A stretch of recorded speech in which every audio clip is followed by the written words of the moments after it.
누가복음 18장 1절로 8절 말씀 제가 봉독하겠습니다. 예수께서 그들에게 항상 기도하고 낙심하지 말아야 할 것을 비유로 말씀하여 이르시되, 어떤 도시에 하나님을 두려워하지 않고 사람을 무시하는 한 재판장이 있는데, 그 도시에 한 과부가 있어 자주 그에게 가서 내 원수에 대한 나의 원한을 풀어주소서 하되, 그 얼마 동안 듣지 아니하다가 후에 속으로 생각하되, 내가 하나님을 두려워하지 않고 사람을 무시하나 이 과부가 나를 번거롭게 하니 내가 그 원한을 풀어주리라. 그렇지 않으면 늘 와서 나를 괴롭게 하리라 하였느니라. 주께서 또 이르시되, 불의한 재판장이 말한 것을 들으라. 하물며 하나님께서 그 밤낮 부르짖는 택하신 자들의 원한을 풀어주지 아니하시겠느냐? 그들에게 오래 참으시겠느냐? 내가 너희에게 이르노니 속히 그 원한을 풀어주시리라. 그러나 인자가 올 때 세상에서 믿음을 보겠느냐 하시니라. 아멘. 2023년 우리 대한민국의 자살률에 대한 통계를 보니까 인구 10만 명당 27.3명으로 그 전년 대비 8.5%가 증가해서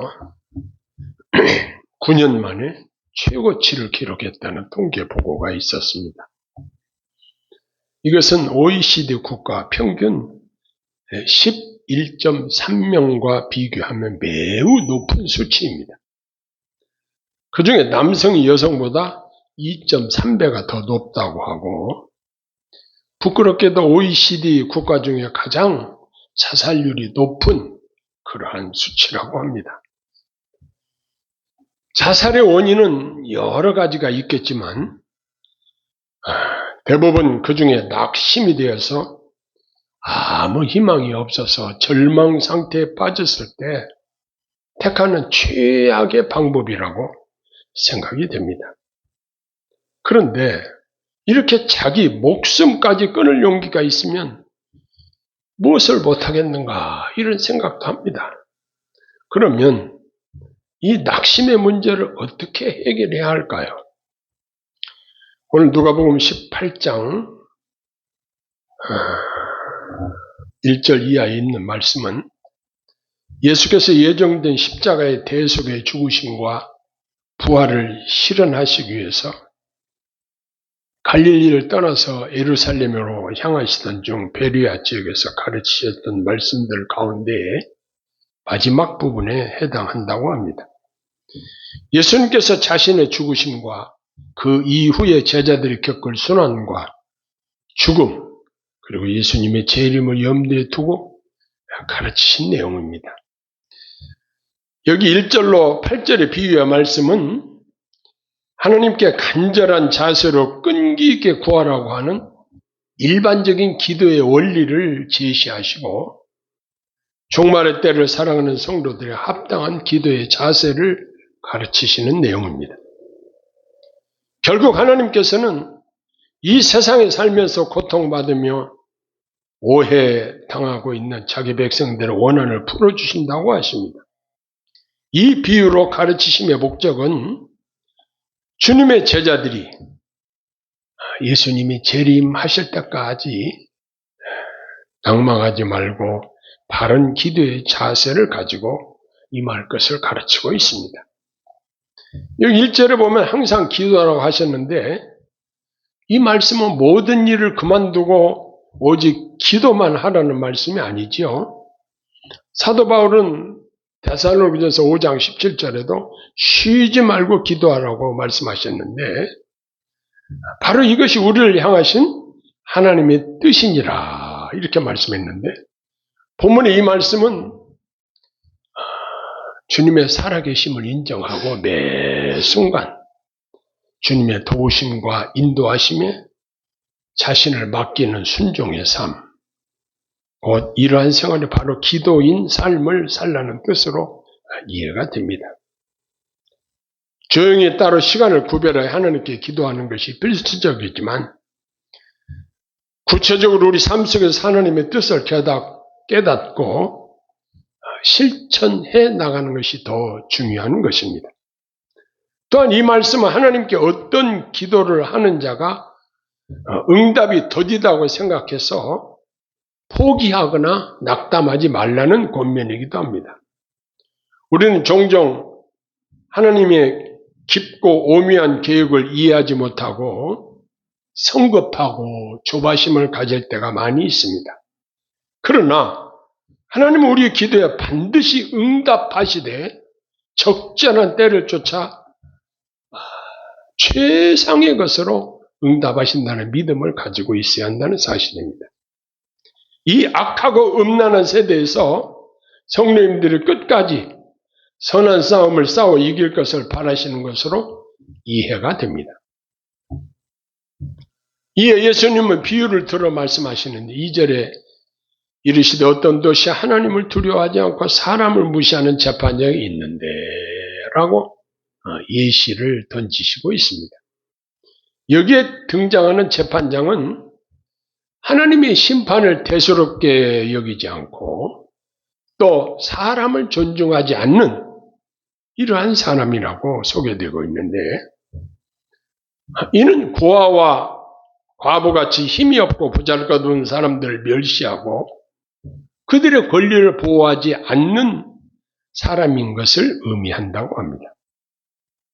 이 불의한 재판관들의 이러한 모습은 권력을 가진 자들의 대부분 전형적인 모습 중에 하나입니다.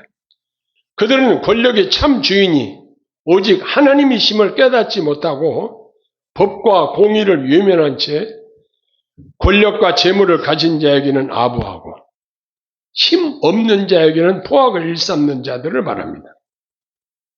오늘날도 권력과 야합하여 자신의 이익만을 생각하는 일부 판사들이 정의로운 법 정신과 법관으로서의 의무마저 잊어버린 사람들이 있습니다.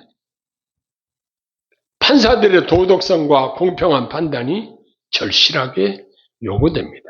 그래야 법 질서가 세워지고 정의로운 사회가 되는 것입니다.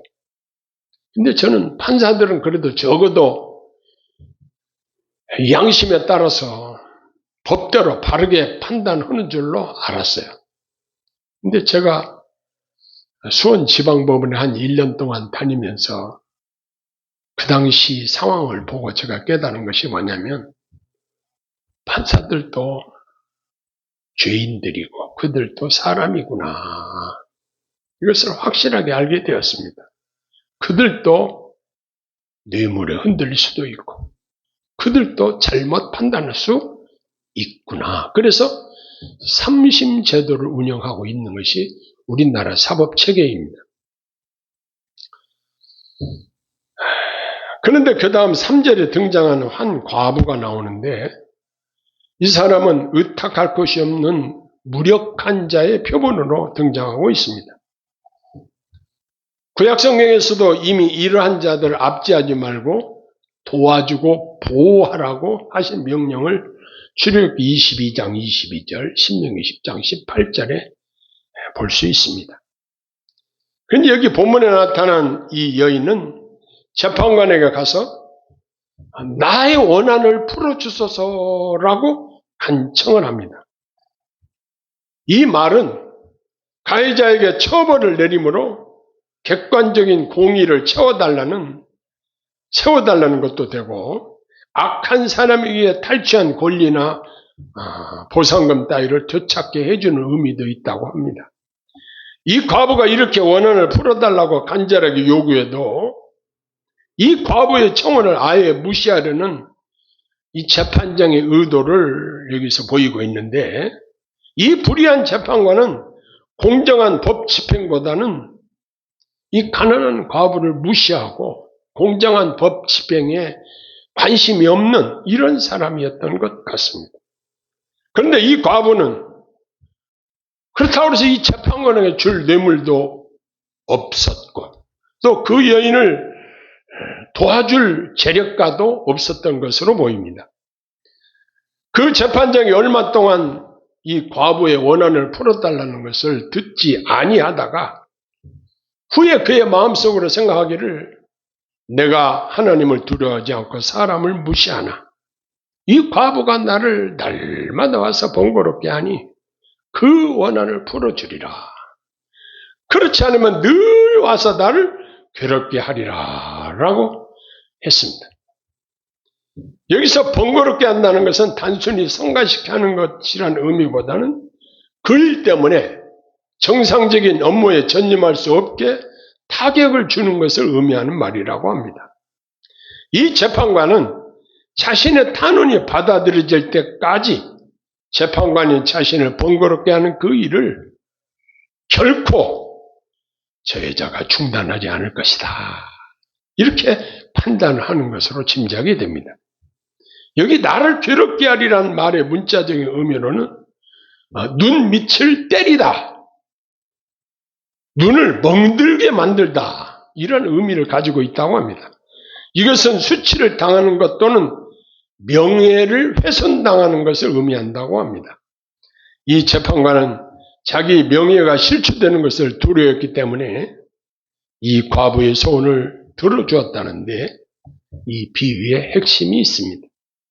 여기서 우리는 올바로 구하기만 하면 반드시 응답해 주신다는 하나님의 약속을 이 비유 속에서 배우고 마음속에 새겨야 하는데 서두에 말씀하시기를 항상 기도하고 낙심하지 말 것에 대해서 지금 예수님이 가르치시고 있는데 우리는 변함없으신 하나님의 신실성을 굳게 마음으로 믿어야 합니다. 항상 기도하는 문제에 대하여 우리나라에서는 상당히 그릇된 경향들이 여러 가지가 있습니다. 어떤 사람들은 어느 특정한 시간을 채우는 식의 기도의 방식이 좋다 생각하는 사람도 있고, 그리고 과거 한국 교회 일부 부흥사들이 유행을 시킨 방식으로 주여 삼창하는 방식에 대해서 우리는 동의할 수 없습니다. 기도의 대상이신 주님은 우리가 한 번만 불러도 충분합니다. 또 어떤 분은 주기도문을 몇 시간씩 계속하면 어떻게 되더라는 식으로 말을 하는 사람이 있고, 또 어떤 사람은 주여 주여 하는 것을 계속 반복하는 사람도 보았습니다. 심지어 어떤 사람은 입으로 바람소리를 내면서 신령한 척하는 형태도 보았습니다. 어떤 경우는 하나님을 향해 명령하는 어조로 기도하는 사람도 보았습니다. 이러한 기도의 형태들은 예수님이 기도에 대해서 가르친 그 가르침과는 거리가 아주 먼 그러한 모습들입니다. 우리 예수님의 가르침의 대표적인 마태복음 6장 7절에 보면 또 기도할 때에 이방인과 같이 중언부언하지 말라. 중언부언이 뭐죠? 의미가 없는 말을 계속 반복해서 하는 것이 중언부언 아니에요? 그들은 말을 많이 하여야 들으실 줄 생각하느니라. 옛날 우상 숭배하던 사람들이 고목나무 밑에 가서 손바닥에 발바닥 들 때까지 비나이다, 비나이다, 비나이다, 비나이다 하는 것처럼 그 형태를 그대로 끌어다가 쓰는 것과 같은 것입니다. 그래서 마태복음 6장 8절에 보면 그러므로 그들을 본받지 말라. 분명하게 예수님께서는 단정해서 말씀하고 있습니다. 왜? 구하기 전에 너희에게 있어야 할 것을 하나님 너희 아버지께서 아시느니라 라고 말씀하셨기 때문입니다. 예수님은 불의한 재판관과 과부의 이야기를 끝내고 친절하게 이 비유에 대한 해석을 들려주십니다. 불의한 재판장이 말한 것을 들어라. 그리고 이어서 하물며 하나님께서 그 밤낮 부르짖는 택하신 자들의 원한을 풀어주지 아니하겠느냐? 그들에게 오래 참으시겠느냐? 6절과 7절에 이렇게 말씀하시죠. 여기 택하신 자들은 그리스도의 공로에 힘입어 영원한 천국 백성이 된 자들을 가리키는 말입니다. 또 주의 제자들로서 과부나 고아와 같이 예수님 죽으심 이후에는 어떠한 사람도 의지할 자가 없는 무력한 자들을 상징하기도 합니다. 따라서 우리가 의지할 분은 오직 하나님 한 분밖에는 없습니다. 하나님께서는 택하신 자들의 밤낮 부르짖는 기도를 불의한 재판관처럼 고의적으로 오래 지체하거나 계속 외면치 않으시고 기쁘게 응답해 주신다는 말씀입니다. 그래서 뭐라고 말씀하죠? 속히 그 원한을 풀어 주시리라. 이 말은 하나님의 응답이 조속히 반드시 이루어질 것을 우리에게 가르쳐주고 있습니다. 예수님은 이에 대하여 말씀하십니다. 그러나 인자가 올 때 믿음을 보겠느냐. 이 말씀 속에서 주님이 재림이 늦어짐에 따라 많은 사람들이 이 세상 풍조에 휩쓸려서 신령한 믿음을 포기하는 자들이 많을 것을 예측하시고 하신 말씀으로 주석가들은 이해하고 있습니다. 그러나 하나님은 우리에 대한 구원의 역사를 차질 없이 다 이루시는 과정에 있다는 사실을 우리는 믿고 기대하는 것입니다. 우리가 험악한 이 세상에 살면서 다양한 어려움에 직면할 때가 있을 것입니다.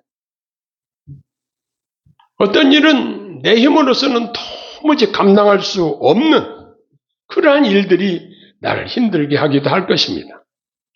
이러한 압력이 커지면 낙심하기도 하고 더 발전하면 치명적인 오류를 범할 수도 있을 것입니다. 그러한 상황에 직면하실 때 최선의 방법이 무엇일까요?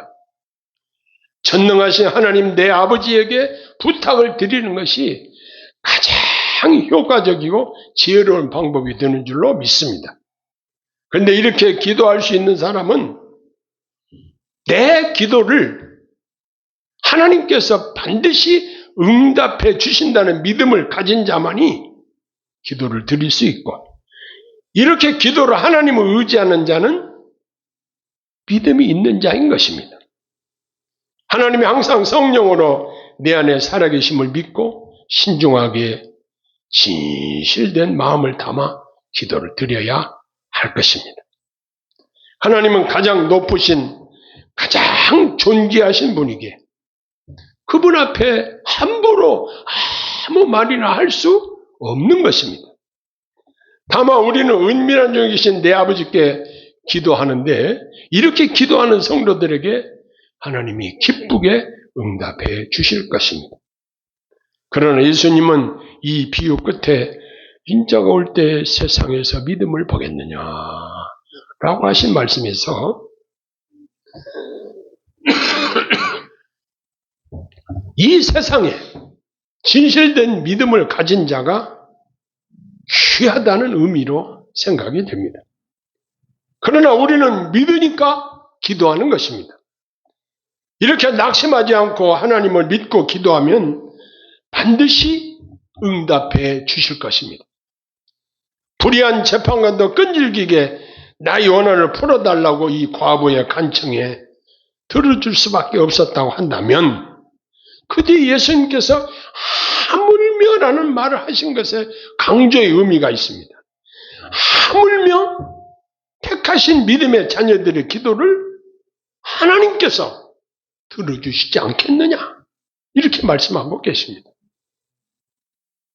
바로 이 말씀은 기도 응답에 대한 확신을 주시는 말씀이 되는 것입니다. 하나님은 우리에게 위대한 선물인 이 천국권을 우리에게 은사로 주셨습니다.